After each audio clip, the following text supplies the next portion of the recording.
it's like basically a slap on the face for someone like me that's done 20 years. I came to a centre where I was like, oh my gosh, I'm being bullied. I had a lecturer that actually, on my final day of my course, she hugged me and she looked at me in the eye and she goes, "You're an asset to this industry." So tell me a bit about yourself. When you were a baby, child, teenager. So basically, I was born in Auckland. Originally, my parents came from Fiji. As a baby, and my mum said I was probably one of her best babies out of her two other daughters. I was a very placid baby, very, very relaxed and very ongoing and chilled out baby. As a child, I was mostly a tomboy, the tomboy of the family, and we used to have play dates with neighbours and my childhood was really good. We had to adapt to two different cultures, which was Indian and New Zealand culture, which I think I'm really proud of holding that now, because we had to find a balance of finding out what my heritage was and adapting to New Zealand lifestyle as well. And as a teenager, I loved obviously to go to college, but in that time my parents ended up owning their own business, which life had changed a bit, but that's all right, because that's what parents are there for, to provide for the family. What did your family think about your decision to choose ECE? Well, funny that you asked me that question, because when I told them that, at first they were a bit hesitant, because my family didn't understand the concept of a teacher being in an early childhood setting. Their philosophy was just looking after or being a babysitter. But I had to explain it to them that no, it's getting the children ready for school and ready for becoming a fine adult in their adult years. So then after that, they actually were fine with it, and they're actually really happy that I actually chose this career. What made you forge a different path with your parents? I just saw the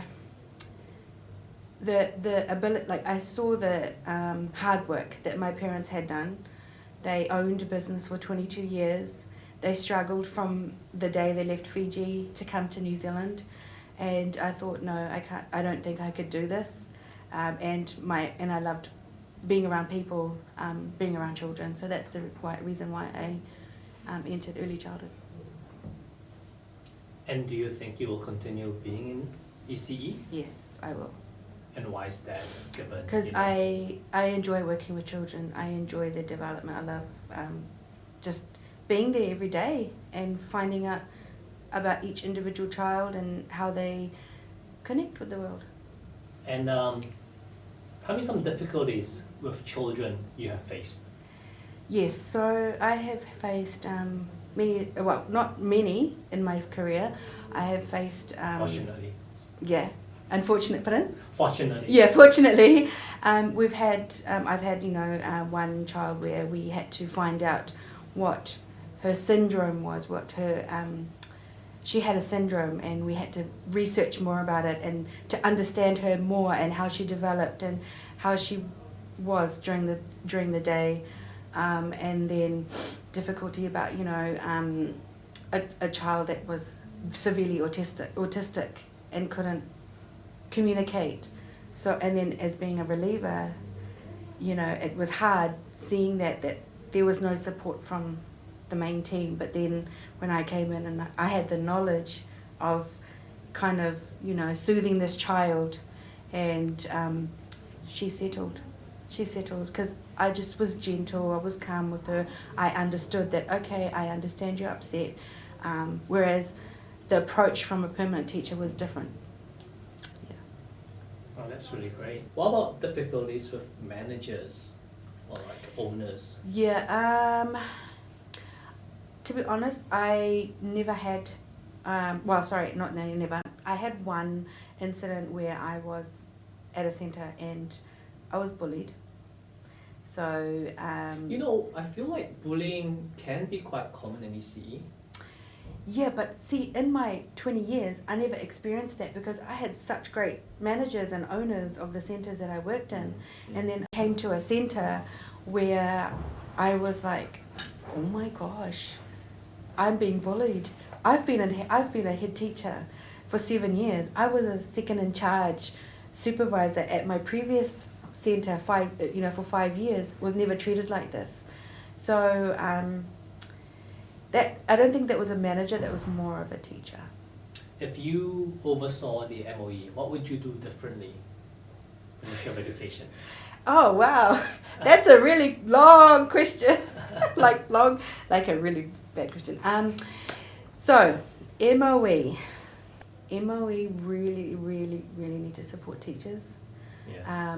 By doing that, I would not have that high expectation of paperwork, because that's the biggest negative point, is the stress that brings on for centres, on teachers, and not only that, they don't, when they come in to do their visit, they don't focus on the actual children. They're more focused on the paperwork, the compliance, the health and safety.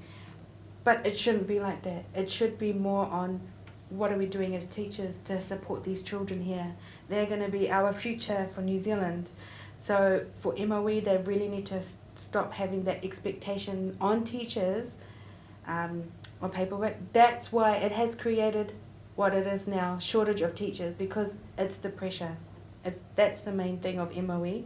And the other thing is we really, really need more support for special needs children or additional needs children. They need that help, they need that support. And by doing that, they probably should have more scholarships out for teachers that are willing to learn to do the course of special intervention or speech language therapy. I would love to do it. But then I'm not going to put 10K on my mortgage. Yeah, what do you think about the recent announcement about relievers not needing to be paid, they don't need to be paid pay parity? I disagree with that. Why I disagree with it is because we do the same work as a permanent staff member, and also that's going to create teachers that experience like me in a position where we won't be wanting to get paid the same rate as a person who would be graduated in the first year. Yeah, it's like basically a slap on the face for someone like me that's done 20 years, and then I'm expected to get paid $27 an hour from a person who's just graduated. If you had a choice to choose again, would you choose ECE? Yes, I would. There was no hesitation there? No hesitation. Yeah. That's beautiful.